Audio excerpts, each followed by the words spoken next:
কলে কে আছেন, কি তার জিজ্ঞাসা? আসসালামু আলাইকুম। ওয়ালাইকুম সালাম ওয়া রাহমাতুল্লাহি ওয়া বারাকাতুহু। আমার ওয়াইফ স্টুডেন্ট, বর্তমানে পিএসডব্লিউ তে আছেন, আর 1.5 বছরের মতো ভিসা আছে। উনি প্রায় 1.5 বছর আগে উনি স্ট্রোক করেছেন। ওনার একটি চোখ দেখতে পান না, মেন্টালি ওনার খুবই সমস্যা করে চলতে ফিরতে একা। আমি অ্যাসাইলেমে আছি, কি আমার ওয়াইফের অসুস্থতা দিয়ে কোনো কিছু অ্যাপ্লাই কিছু করতে পারবো কিনা? ধন্যবাদ। তাজ ভাই বলছে পিএসডব্লিউ তে আছেন, স্ট্রোক করেছে, চোখে দেখেন না তাজ ভাই। আপনার পিএসডব্লিউ ভিসাটা কবে এক্সপায়ার হবে? 13 বছর পর। আরো 1.5 বছর আছে। ওকে, আপনার এই ওয়াইফের সার্কামস্ট্যান্সেসের উপরে ভিত্তি করিয়া আপনি একটা বিশেষ বিবেচনার অ্যাপ্লিকেশন করতে পারেন।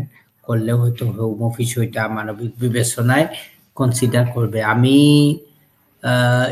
জাস্ট শেয়ার ইউ, আমার কার্ডিফ অফিসে ভাইয়া একজন মহিলার সিমিলার সিচুয়েশন ছিল। উনি ওনার হাজব্যান্ডকে নিয়ে আসছিল, তারপরে হাজব্যান্ড এক সময় মারাই গেলেন ওনার ওই অসুস্থতার কারণে।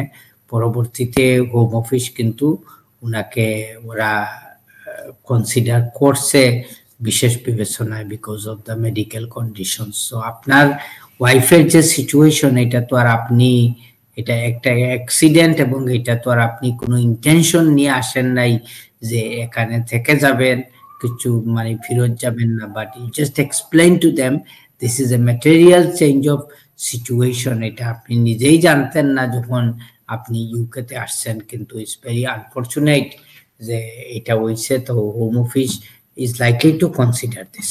Thank you.